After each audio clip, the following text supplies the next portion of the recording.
தினமொரு வசனம். எபேசியர் 6வது அதிகாரம் 11வது வசனம்.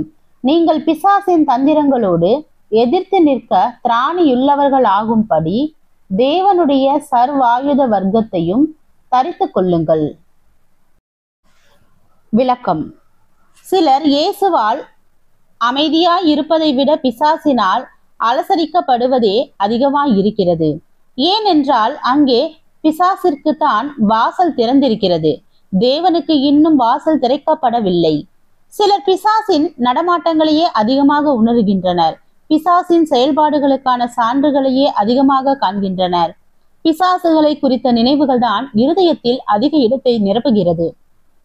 தேவனை விசுவாசிக்கும் ஒருவர் பிசாசையே வாழ்க்கையில் அதிகமாக பார்க்கின்றார் என்றால் அவருக்குள் இயேசு இன்னும் வரவில்லை. ஒருவர் இயேசுவை துதித்து கொண்டிருந்தும் பிசாசின் நடமாட்டங்களையே அதிகமாக உணர்ந்து கொண்டிருந்தால் அவர் இயேசுவோடு இல்லை என்றே பொருள். ஒருவர் தனக்குள் தேவ ஆவி இருக்கிறது என்று நம்பியும் தீய ஆவிகளால் அதிகமாக அலசடிக்கப்பட்டால் அவருக்குள் இருப்பது தேவ ஆவியின் அபிஷேகம் அல்ல. ஒருவர் இயேசு என்னோடு இருக்கின்றார் என்று உறுதியாக சொல்லியும் பில்லி சூனியமும் ஏவலும் தனக்கு எதிராக செயல்படுகிறது என்று நம்பினால் அவரோடு இயேசு இல்லை என்பதே அர்த்தம். அநேகருக்கு இயேசுவோடு வாழ்கின்றோம் என்பது வெறும் விசுவாசமாகவே உள்ளது. ஆனால் பிசாசின் நடவடிக்கைகளும் கிரியைகளும் நடமாட்டங்களும் மிகவும் பிரத்யட்சமாக உள்ளதை அது நிச்சயமாக நம்புவதற்கு ஏதுவாயுள்ளது.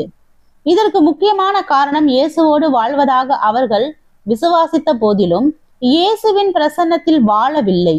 இயேசுவின் பிரசன்னத்தோடு வாழும் போது பிசாசின் பிரசன்னத்தை அதிகமாக உணர வாய்ப்பு இல்லை.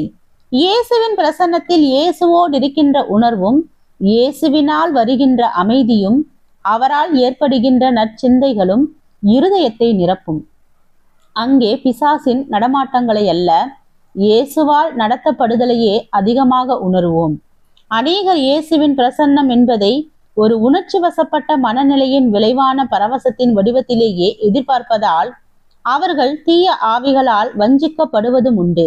அவர்கள் பரிசுத்தமான ஒரு தேவ ஐக்கியத்தை பரவசமான ஒரு மனநிலை கிளர்ச்சி என்ற விதமாகவே பார்ப்பதால் தீய ஆவிகள் அத்தகைய பரவச உணர்வை அவர்களுக்கு கொடுத்து ஏமாற்றி விடுகின்றன.